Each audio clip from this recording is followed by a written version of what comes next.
Nous sommes en juillet 2025. Une idée, un désir fut.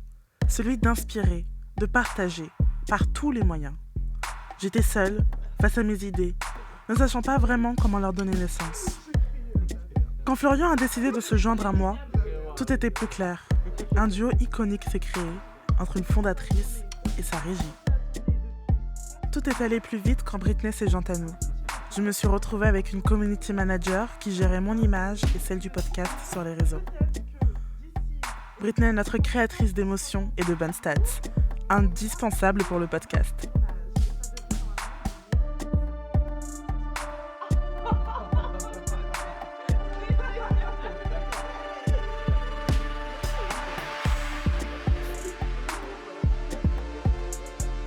On a commencé simplement, sans savoir où ça nous mènerait. On avait simplement envie de parler, de rire, de partager nos vies. Et puis, petit à petit, tout ça est devenu plus grand. Britney, qu'est-ce que tu veux que les gens perçoivent à travers ce rebranding ?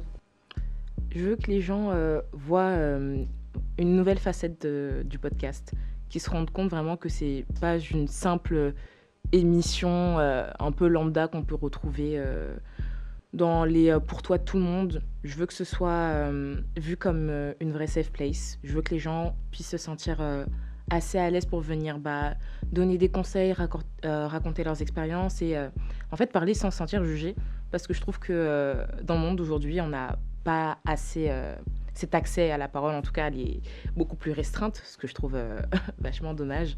Et je veux que les gens sachent que le podcast est là pour eux. Et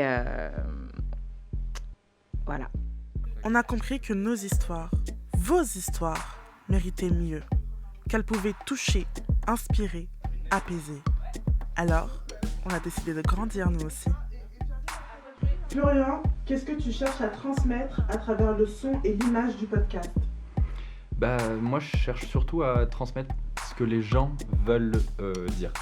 C'est-à-dire que par exemple, si on veut avoir quelque chose de terrifiant, on va faire une nuit américaine. Si on veut quelque chose d'un peu plus jovial, on va essayer d'avoir des couleurs un peu complémentaires.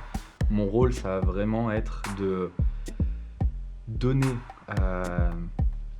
au podcast cet effet, comme disait Britney, de safe place, donc avec des couleurs un peu douces, d'avoir des idées, de donner un peu cet avis, ce regard un peu ciné, on va dire, même si je sais que c'est du cinéma amateur, bien évidemment, mais de telle sorte à ce que ce que disent les gens puisse être représenté dans un endroit calme, avec la lumière et le son un peu cocooning qui va avec.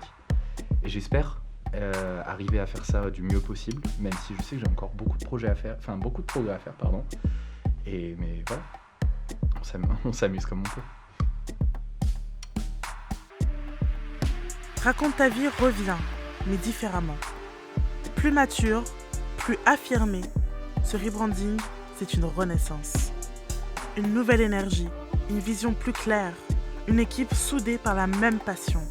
Raconter des vies, des parcours, des émotions, sans filtre, comme toujours. Une nouvelle identité visuelle, une couverture repensée, un site internet qui reflète vraiment notre univers, accueillant, sincère et puissant. Tout cela avec un nouveau rythme d'un épisode toutes les 2 semaines à partir de mars. Parce que Raconte ta vie, ce n'est pas juste un podcast, c'est une expérience humaine.